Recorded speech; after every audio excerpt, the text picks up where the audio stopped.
অন্য দিনের মতো রবিবারের সকালটাও আমার এরকমভাবেই শুরু হয়।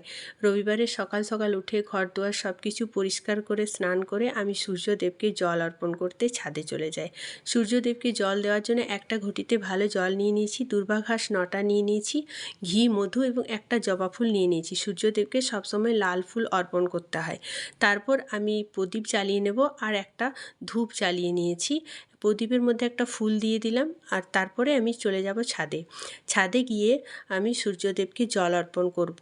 সূর্যদেবকে জল অর্পণ করলে শরীর ও মন ভালো থাকে, উৎসাহ বৃদ্ধি পায়, মনের জোর বৃদ্ধি পায়, পেশাগতভাবে উন্নতি হয় এবং আর্থিক উন্নতি হয়। সূর্যদেবকে জল অর্পণ করলে বৃহস্পতি ভালো হয়ে যায়, যার ফলে আর্থিক সমৃদ্ধিও ঘটে থাকে। সূর্যদেবকে জল অর্পণ করার নিয়ম হচ্ছে সকাল 10টার মধ্যেই জল দিতে হবে। সকাল 10টার পরে জল দেওয়া চলবে না। আর কেউ যদি ব্রহ্ম মুহূর্তে সূর্যদেবকে জল অর্পণ করতে পারে, মানে ভোর 4টা থেকে সকাল 6টার মধ্যে, সেক্ষেত্রে ওটার ফল আরও একটু ভালো পাওয়া যায়। সূর্যদেবকে জল অর্পণ করার অনেক মন্ত্র রয়েছে, তার মধ্যে আমি ওম সূর্যায় নমঃ মন্ত্রটি 3বার বা 11বার করে থাকি। এরপর আমি কর্পূর জ্বালাই পুরো বাড়ি। এটা আমার প্রত্যেক দিনের কাজ। সকালে কাজ যোগ করে স্নান করে পুরো বাড়ি কর্পূর জ্বালানো, এটা আমি প্রত্যেক দিন করে থাকি। এতে প্রচুর পজিটিভ এনার্জি বাড়িতে থাকে এবং নেগেটিভ এনার্জি সব দূর হয়ে যায়। তারপর আমি ব্রেকফাস্ট বানিয়ে নেব। এটা আজ আমি বানিয়েছিলাম চিড়ের পোলাও।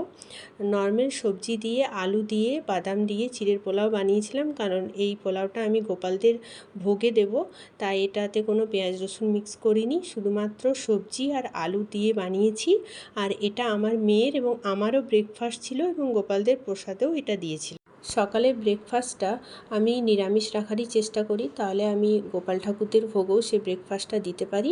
আর আমার বাড়িতে খুব একটা আমিষ হয় না, আমিষের সব কিছু আলাদা জিনিস আছে। সবসময় নিরামিষ রান্নাটাই খুব বেশি হয়, কারণ যেহেতু বাড়িতে গোপাল আছে, আমার কোনো কিছু গোপালদেরকে না দিয়ে খেতে ভালো লাগে না। তাই যা কিছু ভালো কিছু বানাই আগে আমি ওদেরকে দিই, তারপর আমরা নিজেরা খাই। ভিডিওটি আমার কেমন লাগলো অবশ্যই কমেন্টে জানাবেন।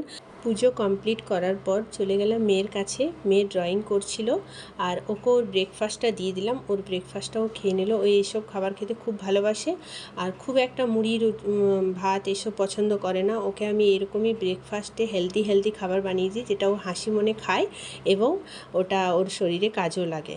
তারপর আমার জানালাতে কিছু পাখি আসে, তাদেরকে আমি জল দিলাম এবং ডালিয়া দিয়ে দিলাম। তারপর আমি চলে যাব ব্রেকফাস্ট করতে। ধন্যবাদ।